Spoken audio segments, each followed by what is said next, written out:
Bismillahirrahmanirrahim. Assalamualaikum warahmatullahi wabarakatuh. Pemaparan ini untuk memenuhi tugas besar mata kuliah Strategi Transformasi Digital di program Pascasarjana Prodi Sistem dan Teknologi Informasi ITB.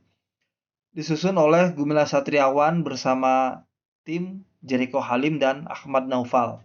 Kami mengambil judul Forward 28 Field Operation Workforce Autonomy Resource Traceability Decarbonization di Strategi Transformasi Digital PT Tambang Tbk. Ini daftar isinya sekilas memenuhi requirement dari yang ditugaskan sama Pak dosen. Pendahuluan. Latar belakang dari perlunya transformasi PT Antam adalah terjadinya 4 faktor konvergensi tekanan strategis ya, dari global dan domestik. Satu, surplus nikel di LME London Metal Exchange naik 220% sejak 2023 sehingga menekan harga average selling price ferronikel dari 14.000 dolar menjadi 12.000 sekitar 18%. CBAM naik bertahap. CBAM rate ini Carbon Border Adjustment Mechanism. Jadi Uni Eropa menentukan batas karbon sekian dan dikenain pajak 2,5% per Januari 2006 dan akan naik 100% di 2034. Greenhouse gas yang disepakati dari kita, dari Antam ini adalah 69,9 TCO. Greenhouse gas ini cukup tinggi, sedangkan threshold LME ini di London Metal Exchange ini kecil dari 20 ton CO2 per ton nikel. Ya. Yang kedua, regulasi domestik yang ketat, kebijakan nasional, undang minerba, ya.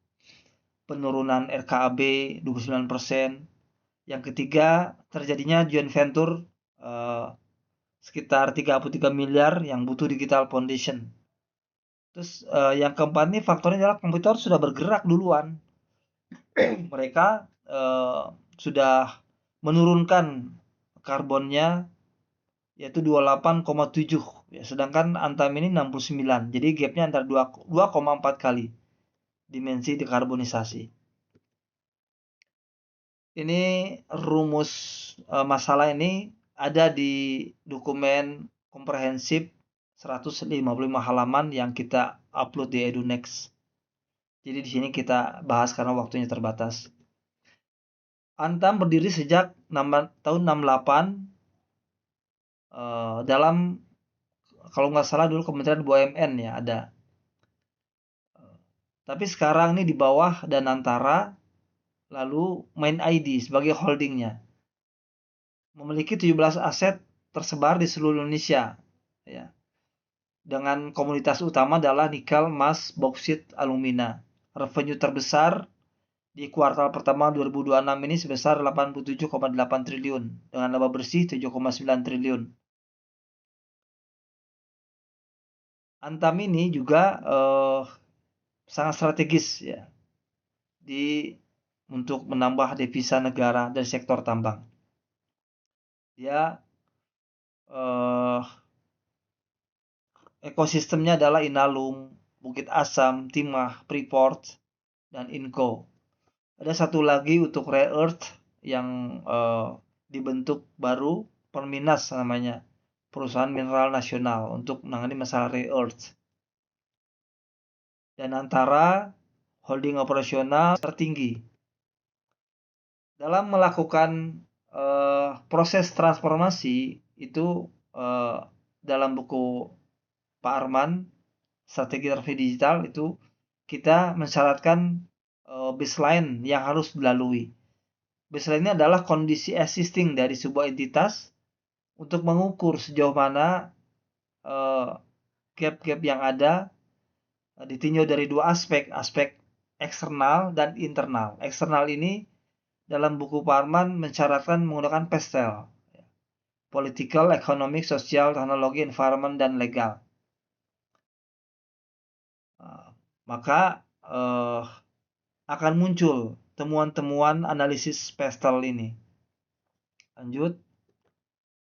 Nah, ketika Pestel itu dimensi luar, maka kita gabung dengan dimensi dalam. Nah, tadi kita bahas kondisi existing perusahaan, berapa net profitnya, portofolio bisnisnya apa, kondisi keuangan dan kapasitas investasi seperti apa.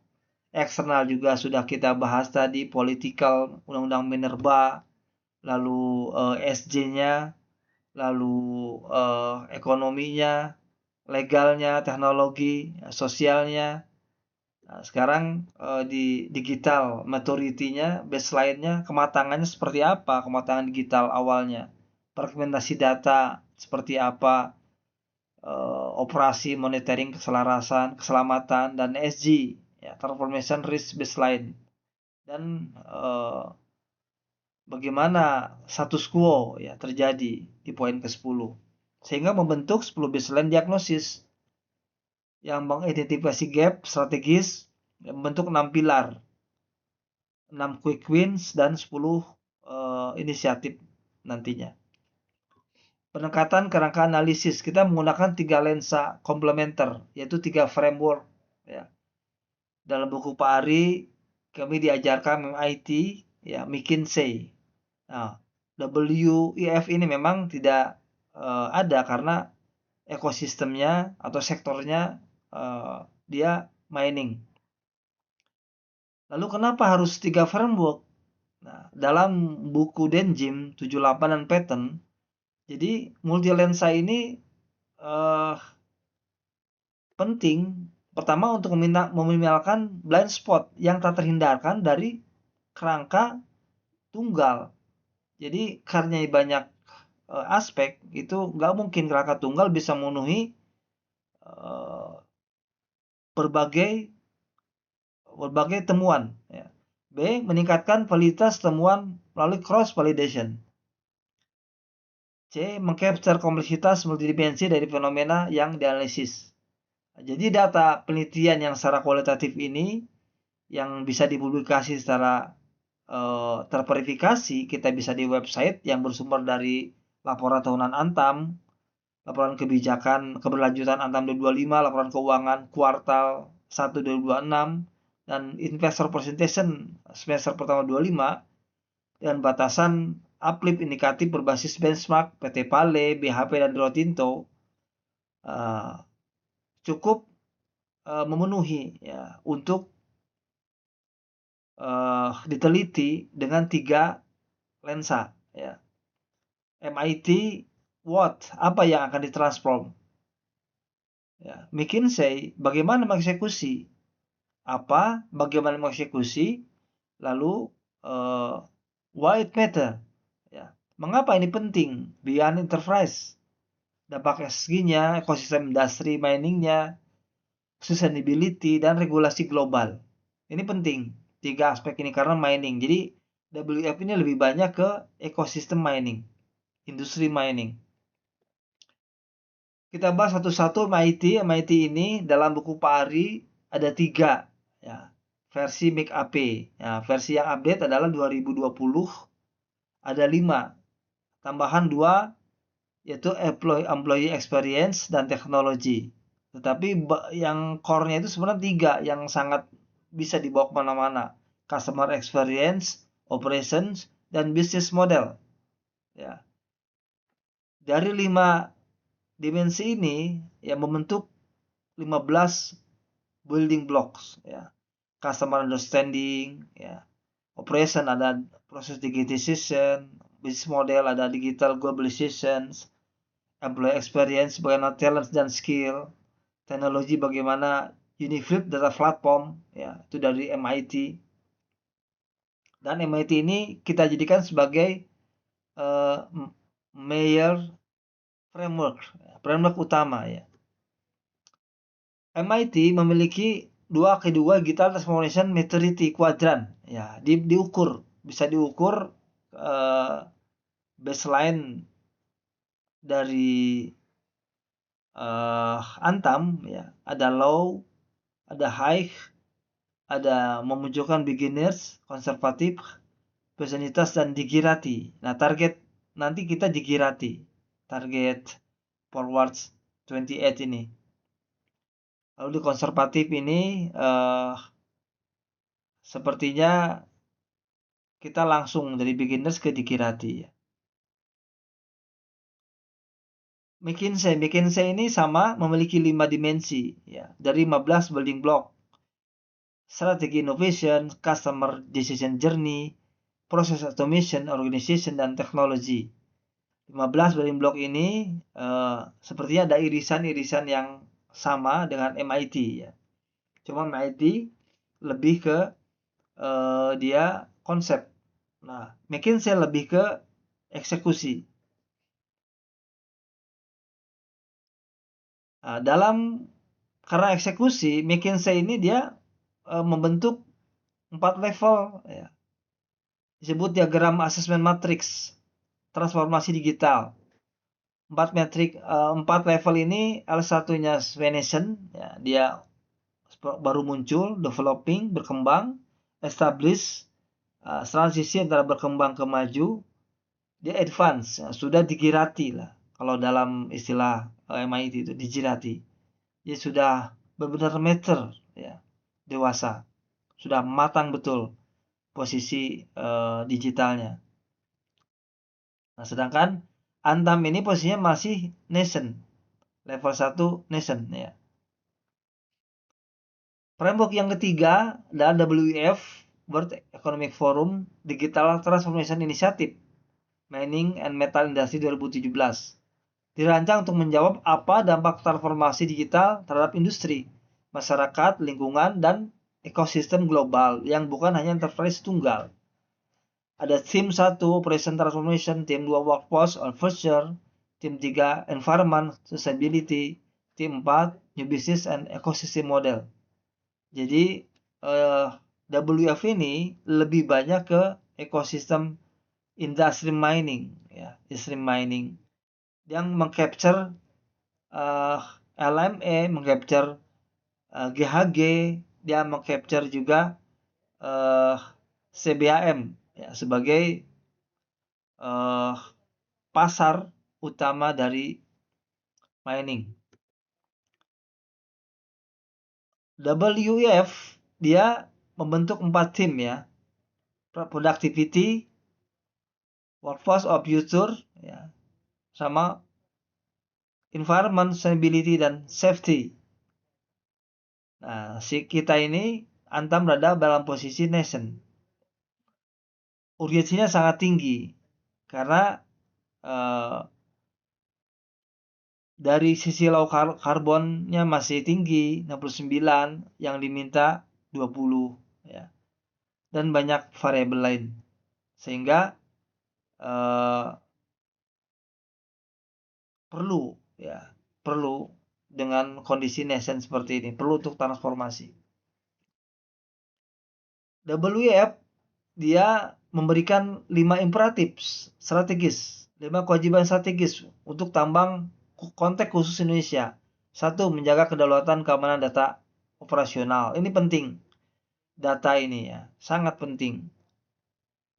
Bagaimana per hari ya proses mining, lalu supply chain sampai ke stockpile naik ke jetty sampai ke tujuan dan sebagainya.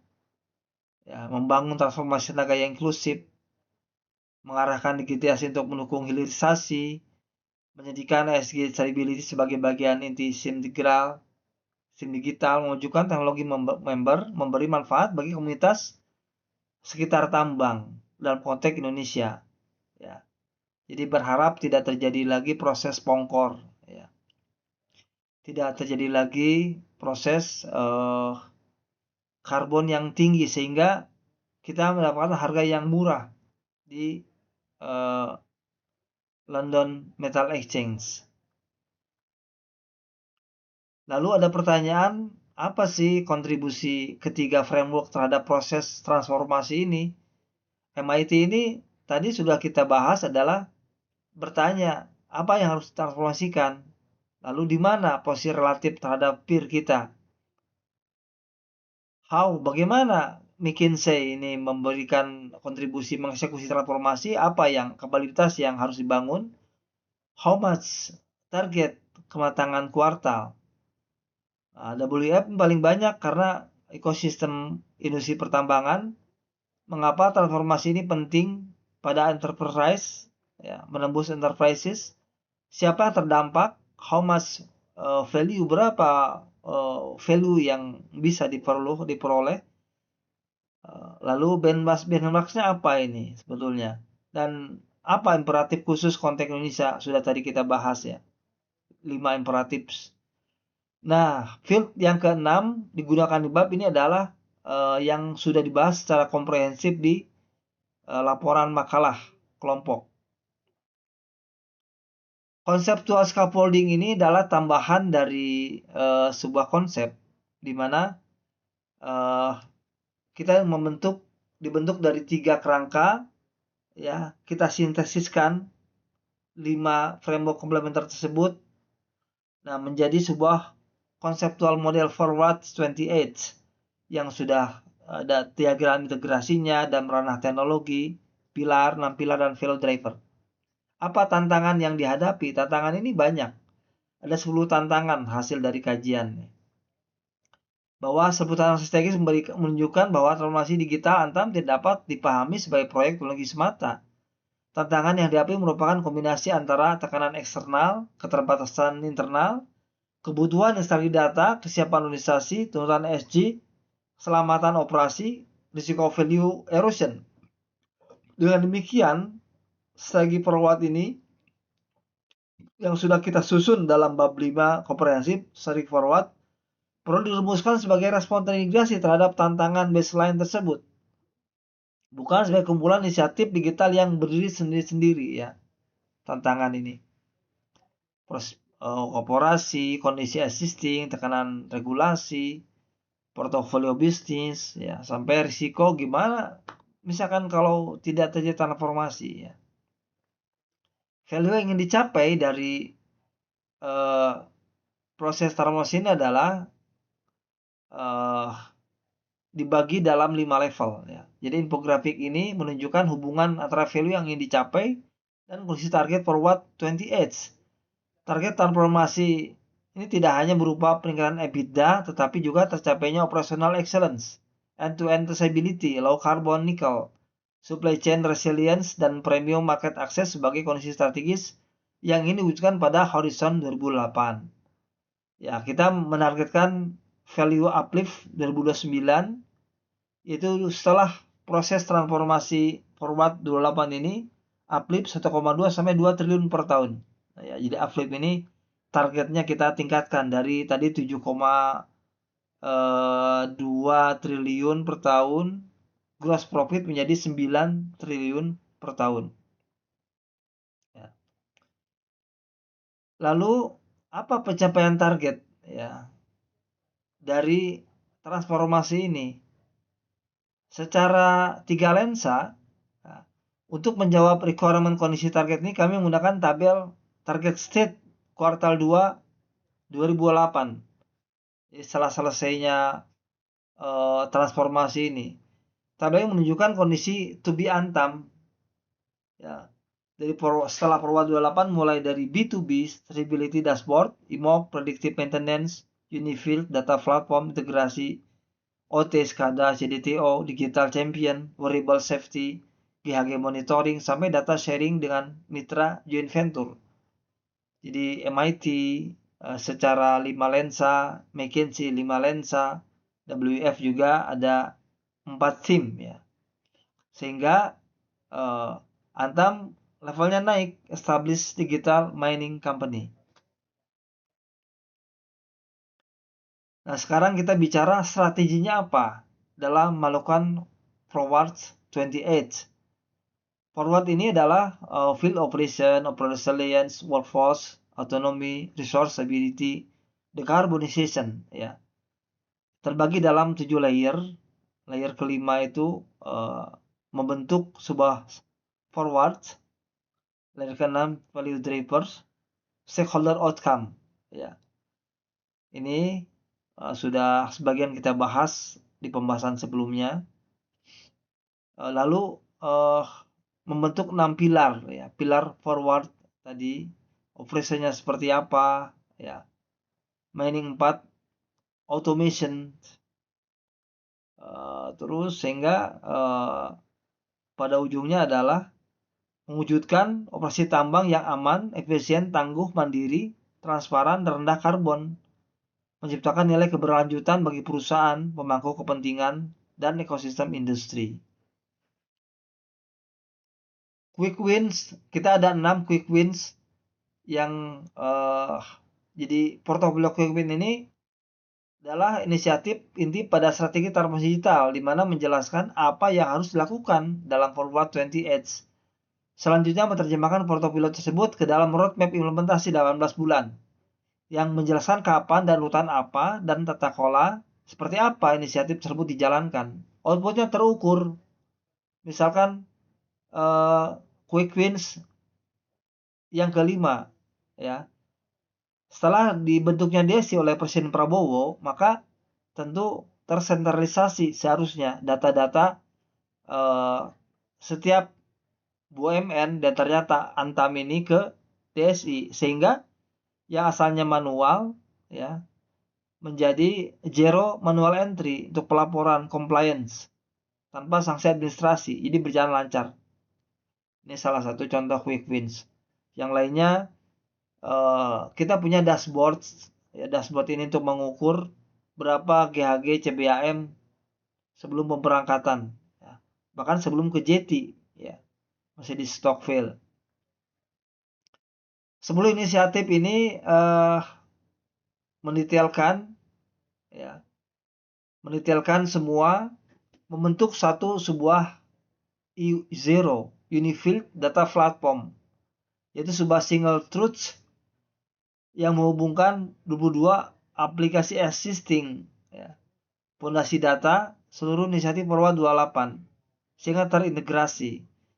Bagaimana integrasi mining operation, predictive maintenance, fleet management system, supply chain, visibility wire, variable safety, digital academy, ya, AI, assistant exploration, blockchain, traceability platform, energy monitoring platform, CBM reporting, dan integration bridge. Ya, ini penting, inisiatif ini yang akan dijalankan dalam 18 bulan. Bagaimana roadmap-nya? Roadmap ini dibagi dalam 3 fase, fase foundation, scale, dan optimize. Ya, masing-masing punya batas waktu dan target. Ya, 18 bulan ini target. Contoh Digital Academy dalam inisiatif ke-6 ini lebih banyak ke human capital enhancement.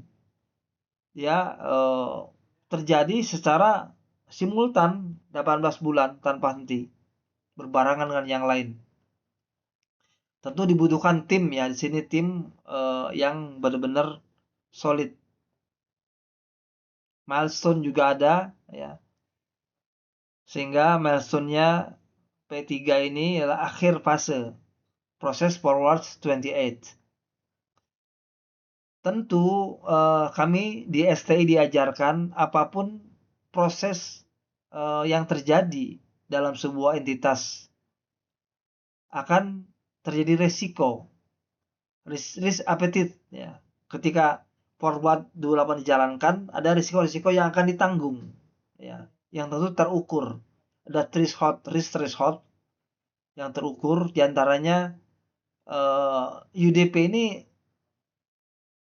bisa jadi terlambat 3 bulan, lebih dari 3 bulan ya. Karena kompleksitas integrasi operasi teknologi IT menyangkut koordinasi antar instansi yang memang sedikit ruwet. Yang kedua, resistensi perubahan karyawan.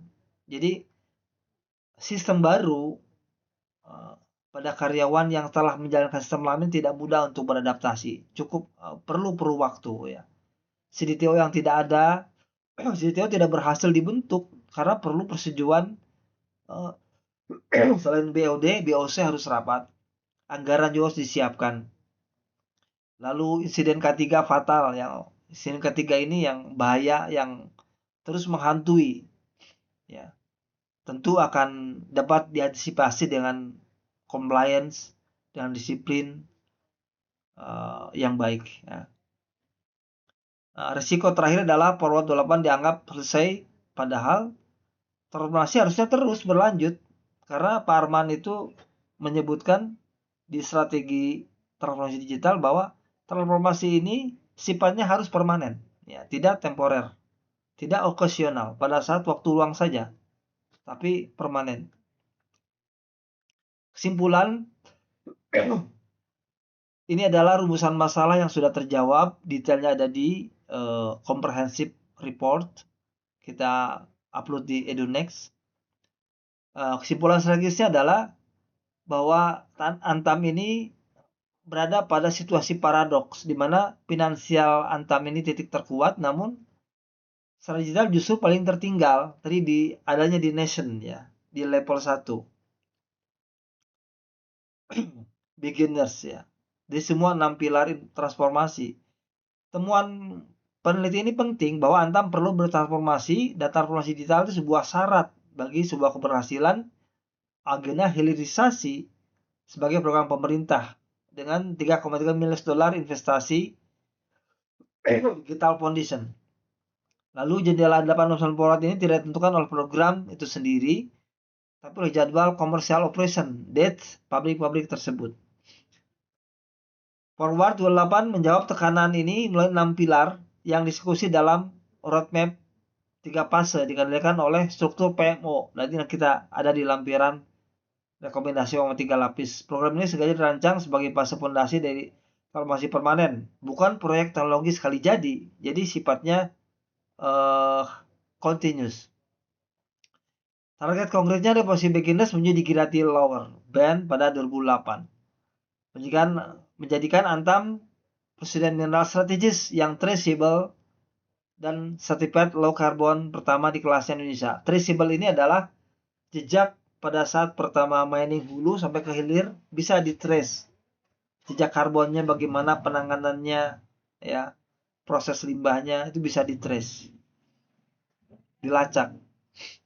Ini contoh perubahan sebelum dan sudah transformasi, ya. Contoh misalkan sengaja kita mengambil 3 yang sudah terkenal MIT sebagai mind framework yang kita gunakan dalam model bisnis model, operating model, dan ecosystem positions.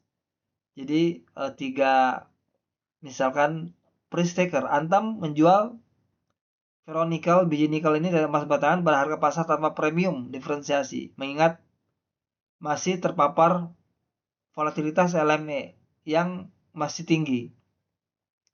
Nah, forward justru dia berjuang agar GHG ini tercapai, ya, rumah kacanya dengan low carbon dan mendapatkan sertifikat dari LME, ya, sehingga bisa approve di supplier dan ekosistem baterai EV global, CATL, CBA Consortium. CATL ini perusahaan Chinese terbesar untuk produsen baterai, ya.